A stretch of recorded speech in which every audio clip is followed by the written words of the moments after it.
전해주시는 목사님은 서울 목동의 성일교회에 심우하시는 윤상욱 목사님입니다. 우리 사모님 영업 예배 드리고 오셨나요? 영업권 예배 어디 계세요? 여기 앞에 계세요. 잠깐 자리에서 좀 일어나죠. 우리 사모님하고 둘째 따님 같이 왔습니다. 윤상욱 목사님은 제 사랑하는 친구 목사님입니다. 아들이 그 위튼 대학에 빌리그레암 목사님 나온 학교로 유명하죠. 기독교 정신으로 미국에서 아주 이렇게 손꼽히는 대학인데, 졸업을 해서 졸업식에 시카고에 왔다가 또 달라스에 와서 말씀을 나누게 되었습니다. 이 아들 석주라는 아들이 얼마나 아주 걸작품인지, 그 위튼 대학에 와가지고 두세 사람 모이는 기도 모임을 시작을 해서 이게 불길이 번져가지고 미국 대학생들이 전적으로 참여해서 450명까지 지금 기도회가 일어났습니다. 어떤 교회 도움도 없고 자생적으로 우리 대학생들이 그렇게 기도 운동을 일으키는데, 이 부흥의 이 스토리가 지금 신문에도 나오고, 한인 우리 자녀들이 이런 주역으로 지금 일들을 이루고 있어서 얼마나 감사한지 모르겠습니다. 우리 원라이프에서도 말씀 전하고 뉴스 그룹에서도 말씀을 전하는데, 대화를 나누다 보면 참 나이든 목사가 부끄러워지는 그런 열정을 보게 되고 또 순수함을 보게 됩니다. 그래서 우리 목사님 또 아버님이 목사님이신데 얼마 전에 소천하셨는데, 우리 3대가 그렇게 하나님께 쓰임을 받는 목회자의 가정으로 또 하나님 앞에 세워지고 있습니다. 그래서 지금 시대가 하나님을 다 떠나고 있다, 뭐 그런 얘기들이, 어두운 얘기들이 많지만 하나님은 항상 숨겨놓은 하나님의 사람들이 있습니다. 그 자녀들을 통해서 하나님께서 다시 우리 미국을 회복하고 일으키는 큰 주역으로 쓸 줄로 믿습니다. 저도 가서 설교 들어보고 싶은 마음이 굴뚝 같은데, 강사를 모셨으니까 오늘 우리 목사님과 함께 여기서 1부, 2부 예배를 드립니다. 우리 목사님 나오실 때 머리는 희끗하지만 저랑 동갑입니다. 참 미남이시고 말씀도 잘 전하시고 목회도 잘하는 우리 친구 목사님입니다. 큰 박수로 한번 맞아 주시기 바랍니다.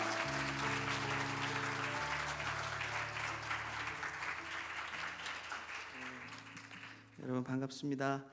4년 전에 아들 입학을 할 때 미국에 이제 입학식 겸 해가지고 또 뭐 정착시키려고 왔다가 이곳에 들려서 또 말씀 전했던 기억이 있습니다. 벌써 시간이 많이 지나가지고 이제 4년이 지나서 이제 졸업식이 됐네요. 졸업을 잘 또 했고 또 목사님 또 불러주셔서 이렇게 하나님 앞에 귀한 말씀 나눌 수 있는 은혜 시간 갖게 돼서 너무 감사합니다. 홍 목사님은 뭐 제가 세상에서 제일 존경하고 사랑하는 친구 목사님입니다. 그래서 힘든 일 있고 어려운 일 있을 때 상담도 하고 생각도 듣고 또 마음을 나눌 수 있는 귀한 우리 목사님께서 이 귀한 교회에 또 심호하셔서 아름다운 교회 이루고 있는 거 보니까 마음이 너무 감사하고, 앞으로도 우리 수정교회가 하나님 안에서 복되고 아름다운 큰 하나님 복 주시는 교회가 될 줄 믿습니다. 기도하고 제가 말씀 전하겠습니다. 하나님 감사합니다. 주님께서 오늘도 부족한 종을 단위에 세우셔서 말씀을 증거할 수 있는 은혜를 주셨사오니 사람의 말이 아니라 하나님의 말씀이 선포되게 하여 주시옵시고, 거룩한 하나님의 마음이 전달되는 귀한 은혜의 시간 되게 하여 주시옵소서. 하나님 이 시간 지켜주시고 함께해 주실 줄 믿습니다. 감사드리며 예수님의 이름으로 기도하옵나이다. 아멘. 그리스도인들이 천국 백성이 된다는 것은 예수님을 우리 마음속에 영접한 그 즉시 천국 백성이 되는 것입니다.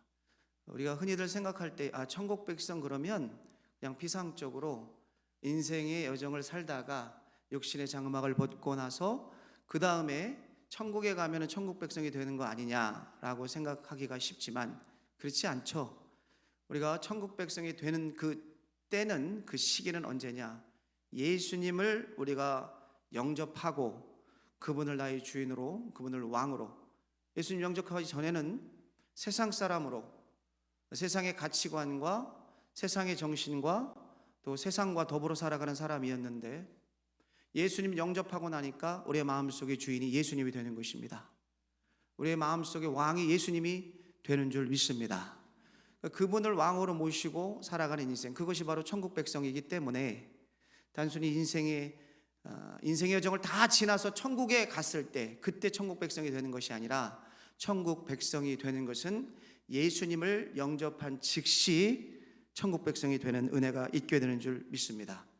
그렇다면 천국 백성이 되었을 때에 우리가 세상에 살 때에는 세상적인 가치관으로 또는 세상적인 정신으로 살았지만 그 기준이 세상이었다면은 우리가 예수님 영접하여 예수님을 나의 왕으로 주인으로 모시는 천국 백성이 되는 즉시 우리는 누구의 명령과 누구의 말씀대로 살아가야 될까요? 바로 우리의 주인이신, 우리의 왕이신, 우리의 마음속에 영접한 그 왕이신 주인이신 예수 그리스도를 우리의 주인으로, 우리의 왕으로 모시고 살아가는 천국 백성이 되어야 할 줄 믿습니다.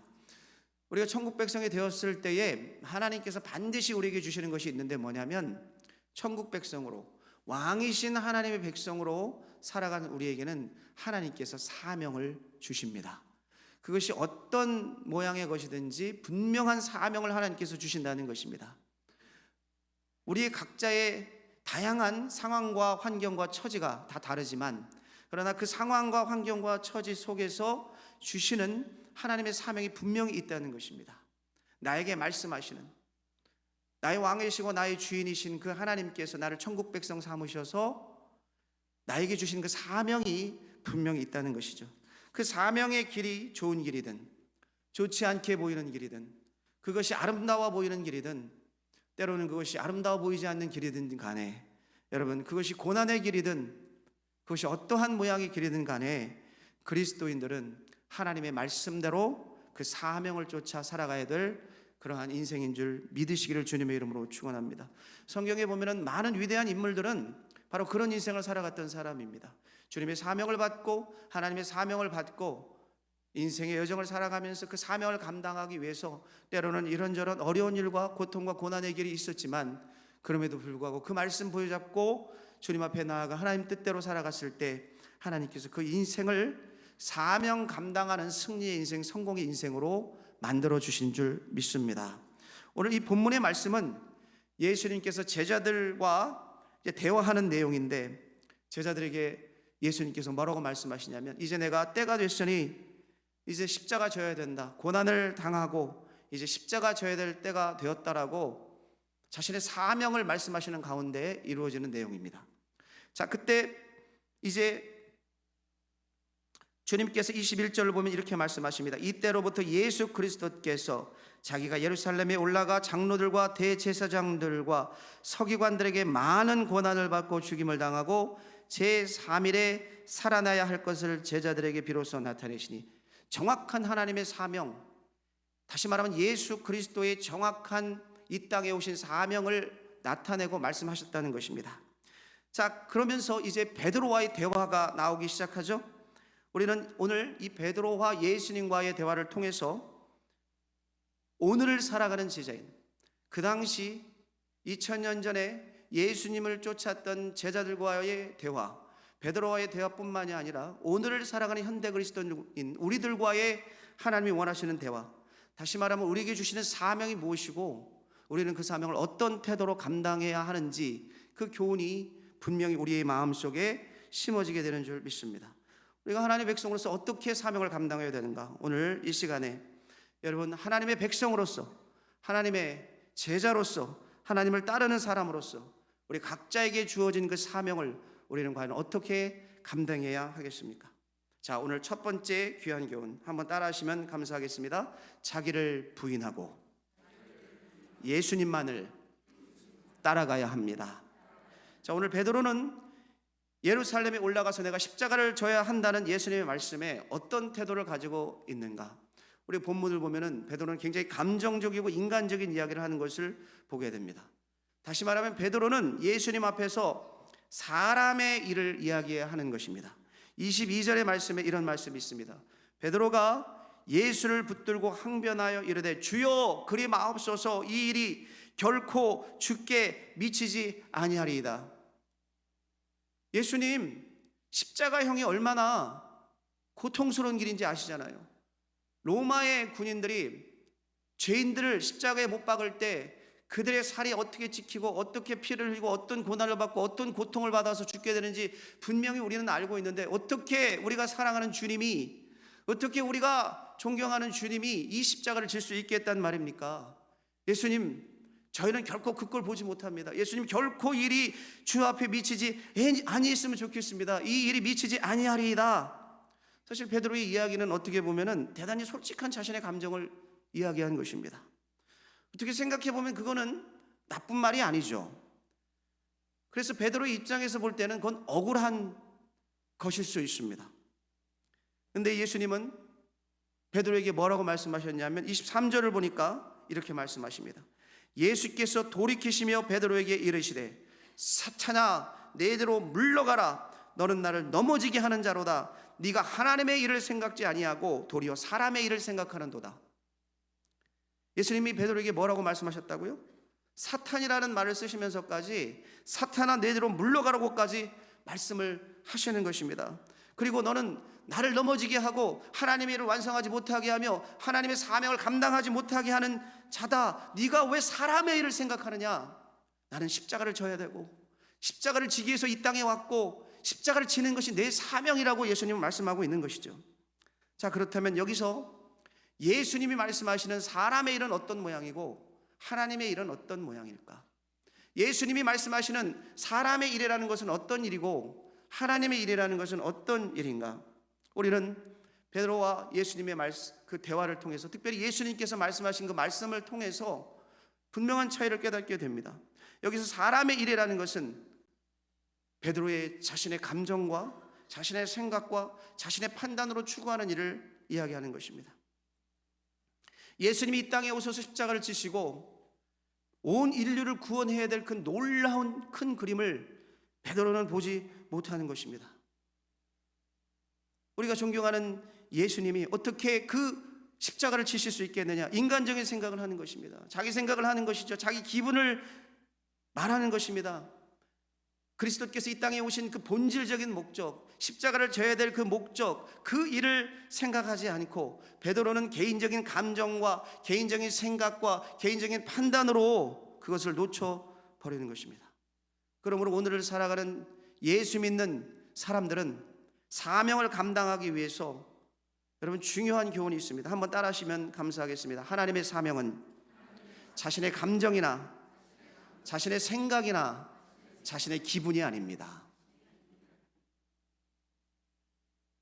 하나님의 사명을 감당한다는 것은 자신의 생각이나 자신의 기분이나 자신의 감정으로 하나님의 사명을 감당하는 것이 아니라는 것입니다. 그렇다면 우리에게 주어지는 하나님의 사명의 기준은 어떤 것입니까? 그것은 한번 따라하시면 감사하겠습니다. 하나님의 말씀. 하나님의 말씀이 기준이 되어야 한다는 것입니다.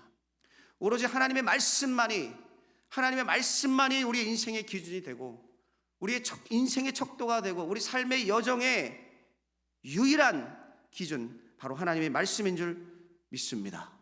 그러므로 사명자는 자기 자신을 부인하고 사람의 일을 버리고, 다시 말하면 자신의 생각이나 자신의 판단이나 자신의 감정이나 이런 것들을 다 내려놓고 하나님의 말씀이 무엇인지, 오늘 선포되는 하나님의 말씀이 어떤 것인지, 하나님께서 뭐라고 말씀하시는지 민감하게 듣고 그 말씀대로 순종할 때에 사명을 감당하게 되는 줄 믿습니다.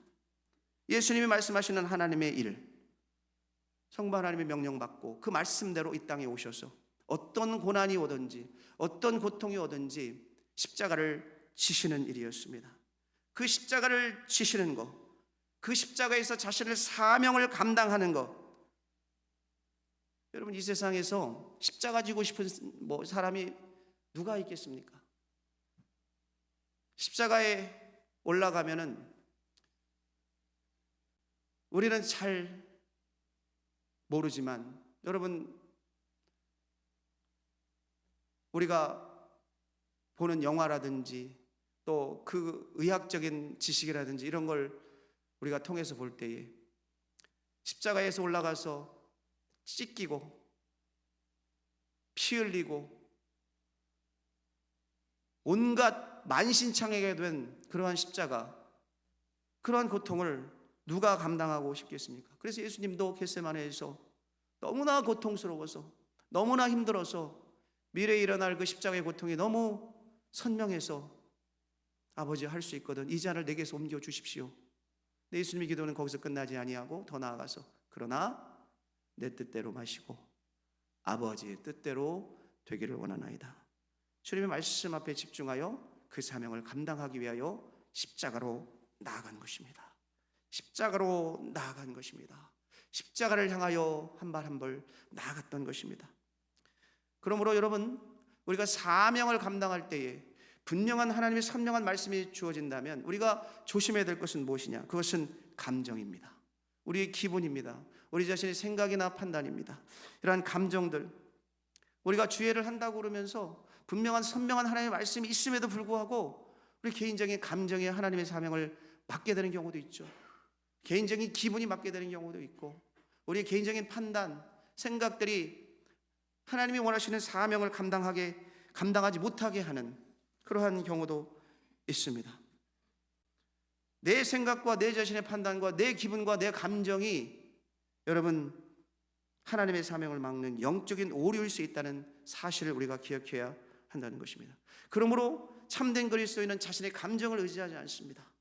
자신의 생각이나 자신의 판단만을 의지하지 않습니다. 참된 그리스도인은 오로지 살아계신 하나님이 어떤 것인지, 살아계신 하나님의 말씀이 어떻게 주어지는지, 살아계신 하나님의 말씀이 어떻게 선포되는지, 그 말씀이 하나님의 말씀이라면 우리는 그 말씀대로 순종해야 하는 줄 믿습니다. 하나님의 말씀이 그렇지 않다고 그러면 그것이 어떤 것이든 그 말씀을 위해서 다른 것들을 포기할 수 있는 영적인 용기가 우리에게 또 있어야 될 줄 믿습니다. 그러므로 우리는 우리의 생각이 아니라, 우리의 감정이 아니라 하나님의 말씀, 이 말씀을 기준으로 우리는 살아가는 것입니다. 그 말씀 안에서 우리는 한 걸음 한 걸음 인생의 여정을 살아가게 될 때에 승리의 역사, 성공의 역사가 우리에게 있는 줄 믿습니다. 성경에 보면은 여러분, 이스라엘 민족들이 이제 출애굽하여 광야의 시기를 지나 여리고성을 바라보면서 가나안 땅을 들어가게 될 때에 그 견고한 여리고성을 정복하라는 하나님 말씀 앞에서 어떻게 반응했는지, 하나님께서 여리고성을 향하여 뭐라고 말씀하십니까? 너희가 어떻게 여리고성을 정복하고 그 성을 너희가 차지하게 될 것이라고 말씀하십니까? 그 방법이 무엇이었습니까? 하나님께서 여호수아와 이스라엘 백성들에게 전쟁이 코앞이니 창을 갈아라, 전쟁이 코앞이니 이제는 마차를 정비해라, 전쟁이 바로 코앞에 있으니 너희가 군사를 훈련시켜라, 하나님이 말씀하시지 않았습니다. 하나님이 이상하리만큼 희한한 말씀을 하시는데 그건 뭐냐? 성을 돌라는 것입니다. 하나님을 바라보고 하나님의 놀라운 은혜와 기적을 앙망하면서 엿새 동안 성을 돌라는 것입니다. 그리고 마지막 7째 날에는 7번 돌고 제사장이 양강나팔 불면 그 성이 무너질 거라는 것입니다. 어떤 사람이 제대로 정신 박힌 사람이라면 그 말씀 듣고 이상하게 생각하지 않겠어요? 아니 도대체 지금 전쟁이 코앞인데 많은 군사를 훈련시키고 모집하고 창을 갈고 마차를 정비하고 그렇게 해도 모자랄 판인데 뭐라고? 성을 돌라고? 도대체 이게 무슨 말씀일까? 전쟁이 코앞인데 이 난공불락의 성을 그렇게 한다고 우리가 차지할 수 있을 것인가? 그런데 여러분, 여호수아와 이스라엘 백성들은 순종으로 나아갔던 것입니다. 사실 그 성을 돌면서도 별의별 생각을 다 했을 거예요. 야, 정말 이렇게 돈다고 성이 무너질 것이냐? 하나님 정말 역사하실 것이냐? 근데 중요한 것은 말씀을 받은 자는 행할 때, 순종할 때 여러분 역사가 일어나는 줄 믿습니다. 그들은 성을 돌았습니다. 끊임없이 돌았습니다. 하나님을 바라보면서 기도하면서 주의 놀라운 승리의 역사를 고대하면서 돌고 그러다가 이제 마지막 날 정말 그 성을 7번 돌고 제사장이 양강나팔을 불고 온 이스라엘 백성들이 함성을 지르니까 그 성이 와르르 무너지는 놀라운 승리를 쟁취하게 되었던 것입니다. 여러분, 하나님의 말씀만이 우리 인생을 살리는 역사가 있는 줄 믿습니다. 우리의 사명도 하나님의 말씀의 기준으로 우리가 사명을 감당해야 되는 줄 믿습니다. 노아가 방주를 지을 때 여러분 어떻게 방주를 지었습니까? 온 인류가 엄청난 홍수로 말미암아 다 멸망하게 될 것이라고 하나님이 경고하시면서 노아에게 방주를 지으라고 말씀하셨습니다. 그리고 노아에게 인류를 향하여 마지막 외침을 외쳐라, 경고를 해라. 방주를 지을 때 강도 아니고 바다도 아니고 마른 땅에 방주를 짓는 노아의 모습, 그리고 그의 가족의 모습을 보고 주변에 많은 사람들이 손가락질하면서 미친 사람이라고 얘기를 했겠죠. 지금 이 마른 하늘에 무슨 비가 온다고, 세상을 멸망시킬 만한 홍수가 온다고 네가 이상한 소리를 하는구나, 다 비웃었을 것입니다. 그러나 세상 사람들은 비웃는다 할지라도, 세상 사람들은 다 손가락질을 한다 할지라도 노아와 노아의 가족은 시선을 하나님께 두고 오로지 하나님의 말씀에 집중하여 그 말씀대로 그대로, 하나님 말씀하신 길이대로, 넓이대로, 창을 어떻게 내라면 어떻게 내라는 하나님의 말씀대로 정확하게 방주를 지음으로 말미암아 온 인류가 멸망당할 때 그와 여덟 식구는 방주 안에서 안전하게 구원을 받는 놀라운 은혜의 역사가 있게 된 줄 믿습니다. 우리가 살아가면서 우리의 기준이 무엇인가?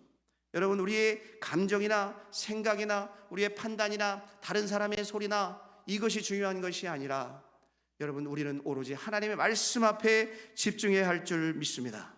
우리의 말씀, 하나님 주신 우리의 말씀 앞에 집중했을 때 우리의 행동의 근원, 우리의 행동을 이루는 그 하나님의 말씀, 그것이 기준이 되었을 때에 우리의 삶은 주 앞에서 복되고 아름다운 은총의 삶, 은혜의 삶, 복된 삶, 사명을 감당하는 놀라운 삶으로 하나님께서 복 주시는 줄 믿으시기를 주님의 이름으로 축원합니다. 자, 여러분, 주님이 우리에게 요구하시는 그 사명의 십자가가 있습니다. 성경의 인물들에게 요구했던 사명의 십자가, 제자들에게 요구했던 사명의 십자가, 오늘 이 자리에 계신 여러분에게 요구하는 사명의 십자가가 있습니다. 우리는 어떻게 그 사명을 감당해야 하겠습니까? 두 번째, 여러분 한번 따라 하십시다. 자신에게 주어진 십자가를 당당히 지고 예수님을 따라가야 합니다. 믿으시면 아멘 합시다. 우리에게 주어진 십자가를 당당하게 지고 가야 된다는 것입니다. 어려운 십자가, 십자가는 성경의 원어로 스타우로스라는 말을 씁니다. 고대 페르시아 그리고 카르타고에서 시작되어 가지고 로마에까지 성행되었던 그 십자가형, 가장 잔혹한 처형 방법이었기 때문에 로마의 자국민들에게는, 로마의 시민들에게는 그 십자가의 형을 집행하지 않았다고 합니다. 그러므로 이 십자가는 무엇을 상징하는가? 그것은 철저한 자기 부인과 하나님을 향한 자기 희생을 상징하는 것입니다.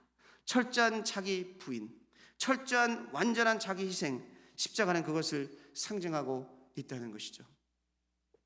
제가 언젠가 한번 어떤 선교사님의 글을 읽은 적이 있는데, 인도에 선교사로 갔던 핀란드 선교사님의 이야기를 읽은 적이 있습니다. 그 선교사님이 인도에 가셔서 열심히 선교를 했는데 그만 폐병에 걸렸어요. 그래서 고향으로 돌아왔습니다. 하나님, 주일을 열심히 하다가 폐병이 걸렸는데 이제 어떻게 주일을 할까요? 기도하는 중에 그 동네에서 전도 대상자가 생겼습니다. 그래서 이 사람을 전도해야 되겠구나 생각해서 그의 농장에 가가지고 이제 농사일을 돕는 일을 하게 되었는데, 그만 농사일을 돕다가 탈곡기에 오른쪽 팔이 빨려 들어가서 오른쪽 팔을 다쳐버렸습니다. 그래서 팔을 못 쓰게 된 거예요. 자, 상황이 이렇게 되니까 이 선교사님이 주님 앞에 무릎을 꿇고 이렇게 기도를 했다고 합니다. 주님, 이제는 저는 오른쪽 팔도 없습니다. 그런데 제가 이제 주님 앞에 무엇으로 헌신할 수 있는지 구체적으로 주님께 아뢰입니다. 말씀해 주십시오. 많은 사람들이 그 선교사님이 그렇게 기도하는 걸 듣고 이야기를 했습니다. 아니, 선교사님 제정신이에요?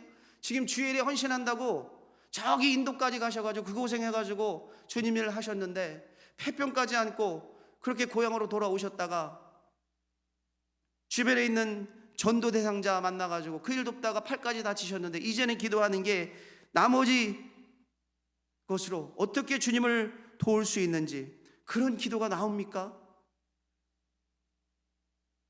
이거 너무하는 거 아니에요? 하나님께서 팔까지 못 쓰게 됐는데 무엇으로 헌신할 수 있는지를 알려달라고 기도를 하신다니요. 그때 선교사님이 그 주변에 그렇게 이야기하는 사람들에게 이렇게 이야기했다고 합니다. 저는 하나님을 위해서 겨우 팔 한 짝 잃었는데 예수님은 생명을 십자가에서 주셨습니다. 그분은 다 저에게 주셨습니다. 생명을 주셔서 저를 천국 백성 삼으셨고 저에게 사명을 주셨습니다. 그 사랑에 너무 감사해서 감격해서 오늘도 제가 남은 것으로 주 앞에 어떻게 드리며 어떻게 헌신하며 어떻게 제 인생을 사용해야 될지 기도하고 있습니다. 이 선교사님의 사명은 뭐냐? 육신의 장막을 벗고 천국 가는 그날까지 복음을 전하는 것. 그때까지 육신의 장막을 벗는 그 순간까지 자신의 남은 것을 사용하여 끝까지 주님 사명을 감당하는 것. 그것이 바로 이 선교사님의 사명이었고 십자가였던 것이죠. 많은 그리스도인들이 하나님이 주신 사명을 감당하는데 예기치 못한 고난이 오고 예기치 못한 어려움이 오면은 그러면 하나님 앞에 말합니다. 하나님, 할 만큼 했습니다. 주님 사명 감당하기 위해서 노력했잖아요. 근데 왜 이렇게 시련을 주십니까? 왜 이런 고난을 주십니까? 그렇게 항변하죠. 근데 이 선교사님은 하나님 왜 이렇게 이런 고난을이라고 하나님 앞에 항변한 것이 아니라 하나님, 내가 남은 것으로 어떻게, 하나님 아직까지 남은 것을 가지고 어떻게 하나님께 헌신했으면 좋겠습니까? 아직도 저에게 남아있는 것을 가지고 제 인생을 어떻게 하나님께 드렸으면 좋겠습니까? 기도하는 인생이었다는 것입니다.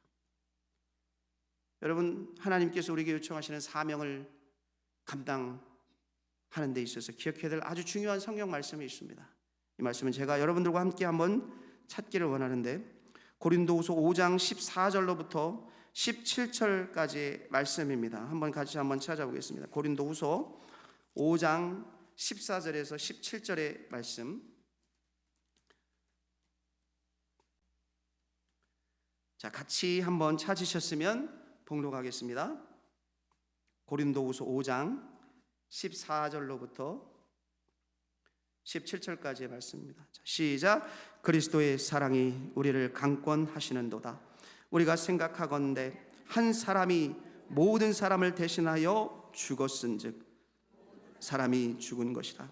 그가 모든 사람을 대신하여 죽으심은 살아있는 자들로 하여금 다시는 그들 자신을 위하여 살지 않고 오직 그들을 대신하여 죽었다가 다시 살아나신 이를 위하여 살게 하려 함이라. 그러므로 우리가 이제부터는 어떤 사람도 육신을 따라 알지 아니하노라. 비록 우리가 그리스도도 육신을 따라 알았으나 이제부터는 그같이 알지 아니하노라. 그런즉 누구든지 그리스도 안에 있으면 새로운 피조물이라. 이전 것은 지나갔으니 보라 새 것이 되었도다. 여러분, 아마 고린도후서 5장 17절의 말씀은 여러분들이 가장 좋아하시고 많이 암송하시고 즐겨 묵상하시는 말씀일 것입니다. 그런즉 누구든지 그리스도와 안에 있으면 새로운 피조물이라. 이전 것은 지나갔으니 보라 새 것이 되었도다.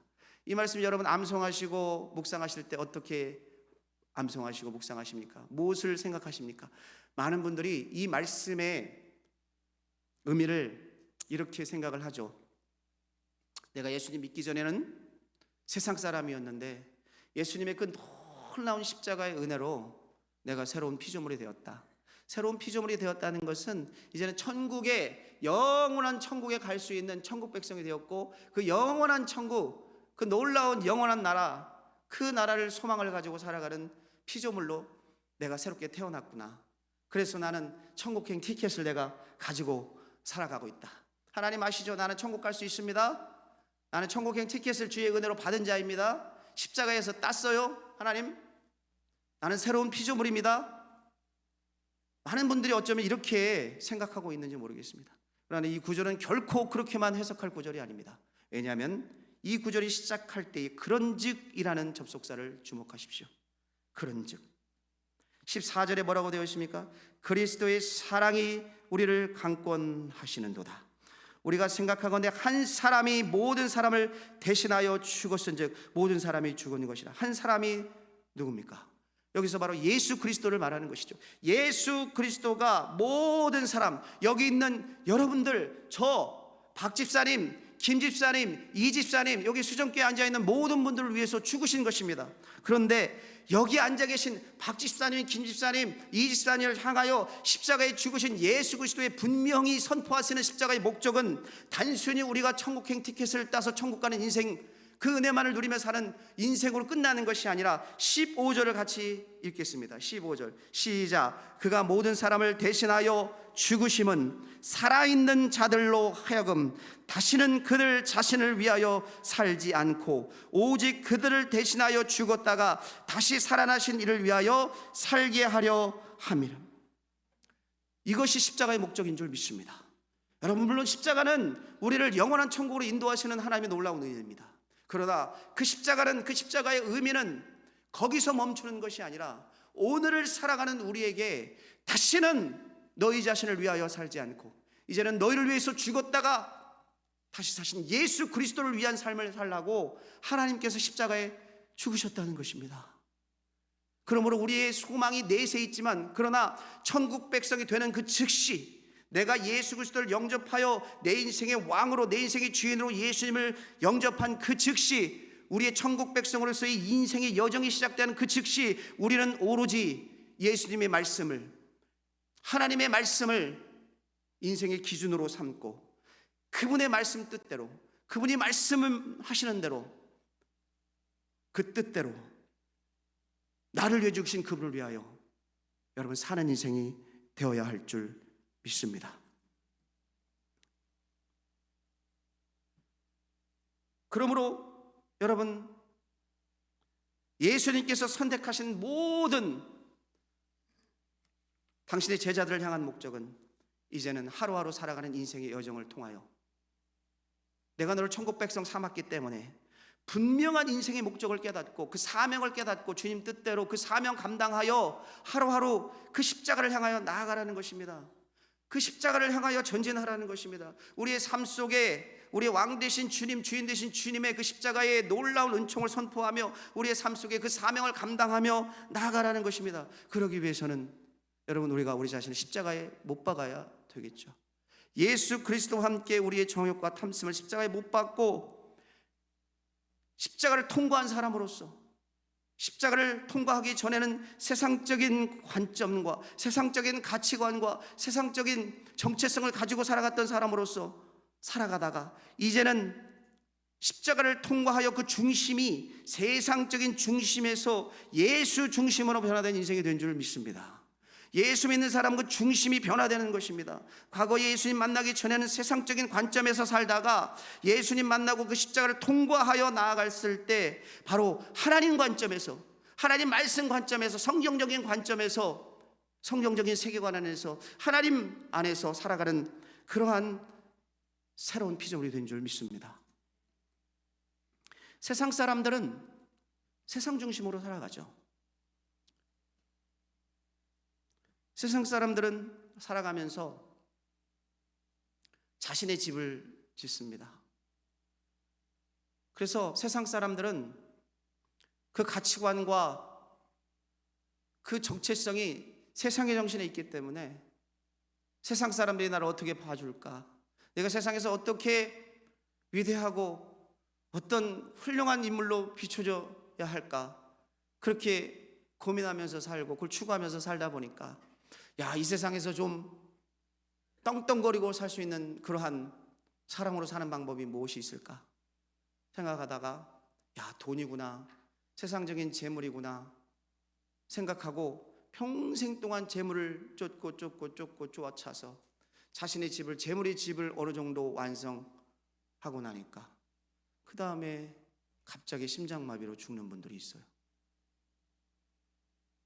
어떤 분들은 세상 사람들 이렇게 보다 보면은 인생에서 가장 가치 있는 게 무엇이냐를 추구하다가 아, 권력이구나, 세상적인 재력이구나 생각하고 야, 그러면 세상 사람들이 나를 좀 우러러보겠지, 그래서 세상 속에서 권력과 사랑과 관계 속에서 자신의 어떠한 세상적인 명예와 권력과 재력을 쌓고 쌓아서 자신의 권력의 집과 명예의 집과 재력의 집을 어느 정도 쌓아서 좀 살아볼 만하니까 아침에 나갔던 사람이 교통사고로 죽어버립니다.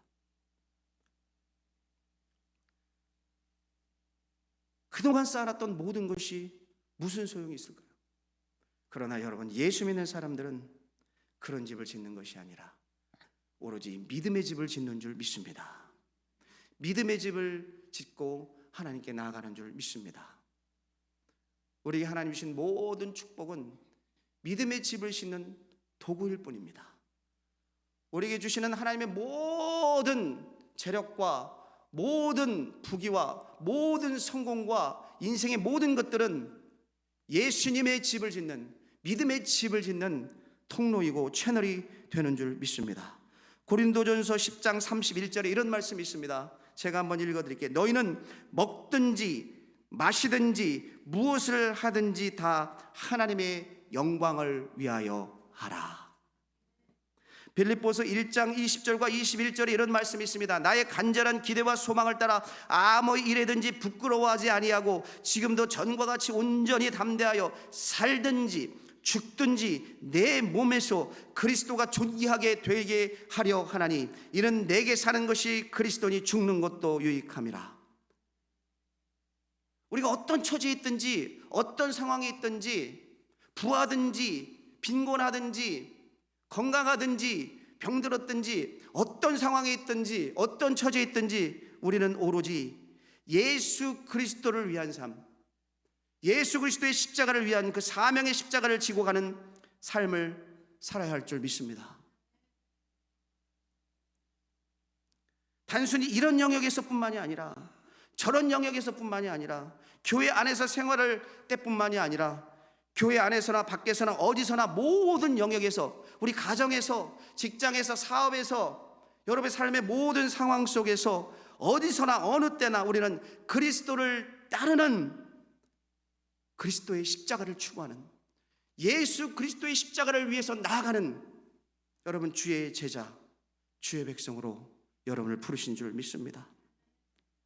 여러분의 사명의 십자가, 가정에서, 직장에서, 사업터에서, 여러분이 속해 있는 공동체에서 여러분이 주신 사명의 십자가는 무엇입니까?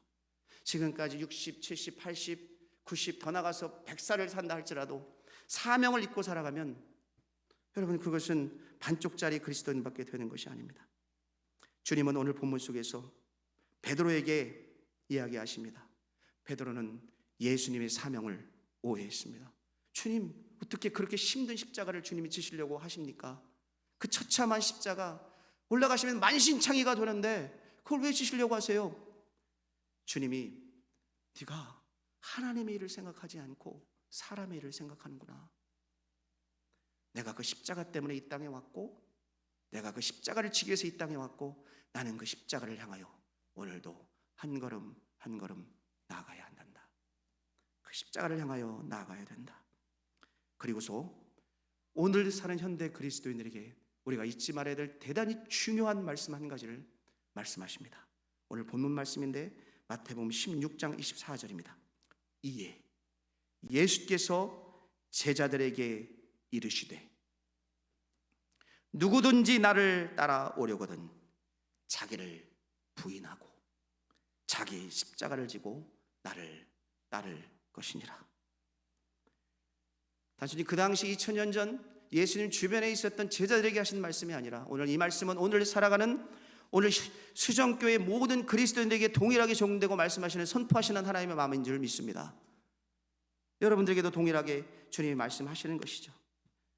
누구든지 나를 따라오려거든 자기를 부인하고 자기 십자가를 지고 나를 따를 것이니라. 주님을 따르려면 우리의 생각과 우리의 기분과 우리의 판단과 우리의 자아를 내려놓고 주님을 바라봐야 되는 줄 믿습니다. 나에게 요구하시는 하나님의 말씀이 어떤 것인가? 내가 어깨에 짊어지고 가야 할, 비록 그것이 세상이 보기에는 고난의 십자가고 그것이 사람이 보기에는 어려운 십자가인지 모르지만 그러나 그 십자가를 지고 주 앞에 나아가야 하는 삶, 그것이 하나님이 우리에게 원하시는 삶인 줄 믿습니다. 오늘 우리 수정교회 모든 우리 성도님들, 지금까지도 그렇게 잘 해오셨듯이 앞으로도 십자가 은혜로 구원받고 그 십자가의 은혜로 천국 백성된 여러분들, 그 십자가의 사명을, 그것이 어떤 것이든지 육신의 장막을 벗고 천국 가는 그 순간까지 우리에게 주어진 그 사명의 십자가를 우리가 놓치지 않고 당당하게 한 걸음 한 걸음 지시고 나아가시는 그런 모든 우리 수정교회의 성도님들과 제가 되기를 우리 주님의 이름으로 간절히 축복하고 축원합니다. 오늘 말씀을 정리하겠습니다. 여러분, 우리는 이 땅에 자유로운 것이 아닙니다.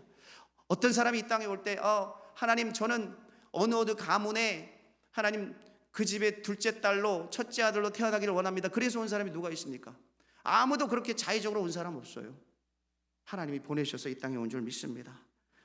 보내셔서 왔으면 하나님께서 사명을 주십니다. 이 사명이 우리에게 있는 것입니다. 때로는 그것이 고난의 사명이라 할지라도, 어려움의 길이라 할지라도, 오늘 당장 힘들고 어려운 그런 눈물을 흘려야 되는 상황이라 할지라도, 여러분, 사명을 잘 감당하는 사람에게는 하나님께서 귀한 축복과 은혜를 주시는 줄을 믿습니다. 그것이 헛되지 않다고 하나님이 약속하셨어요. 고린도전서 15장 58절, 제가 대단히 좋아하는 말씀인데 제가 여러분들에게 마지막으로 이 말씀 읽어드리고 말씀 마치겠습니다. 그러므로 내 사랑하는 형제들아, 견실하며 흔들리지 말고 항상 주의 일에 더욱 힘쓰는 자들이 되라. 이는 너의 수고가 주 안에서 헛되지 않은 줄 압니다. 십자가 지시고 가시는 여러분의 삶의 여정이, 오늘의 삶 속에 여러분 십자가 지시고 가시는 여러분의 그 여정이 결코 주 안에서 헛되지 않은 줄 믿습니다. 하나님이 다 그 눈물을, 그 고통을, 그 마음을 다 보고 계신 줄 믿습니다. 여러분의 투자는 어디에 있습니까? 여러분, 하나님 나라에 그분의 말씀에 경청하고 순종함으로 말미암아 어떤 상황이 있든지 어떤 환경이든지 흔들리지 않고 우리에게 요청하시는 그 십자가를 묵묵히 지고 하나님 쫓아서, 십자가의 사명을 쫓아서 주님 따라서 나아가시는 그러한 아름다운 수정교회 주의 제자들이 되시기를 우리 주님의 이름으로 간절히 축복하고 축원합니다. 우리 찬송가 461